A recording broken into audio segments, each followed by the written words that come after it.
চরফ্যাশনে এক হৃদয় বিদারক ও রহস্যজনক ঘটনার সৃষ্টি হয়েছে। অসুস্থ শিশুকে হাসপাতালে ভর্তি করার পর হঠাৎ করে উধাও হয়ে গেছেন এক মা। জানা গেছে শিশুটি অসুস্থ হয়ে পড়লে তাকে দ্রুত চরফ্যাশনের একটি হাসপাতালে নিয়ে আসেন তার মা। পরে চিকিৎসকদের পরামর্শে শিশুটিকে হাসপাতালে ভর্তি করা হয়। হাসপাতাল সূত্রে জানা যায়, ভর্তি করার প্রায় 1 ঘন্টা পর্যন্ত শিশুর পাশে ছিলেন ওই নারী।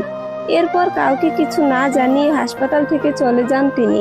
দীর্ঘ সময় পার হলেও ফিরে না আসায় বিষয়টি হাসপাতাল কর্তৃপক্ষের নজরে আসে।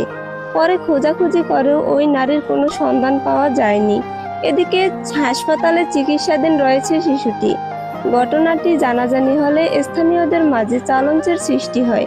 শিশুটির পরিচয় নিশ্চিত করা এবং তার মায়ের সন্ধান পেতে হাসপাতাল কর্তৃপক্ষ ও সংশ্লিষ্টরা চেষ্টা চালিয়ে যাচ্ছে।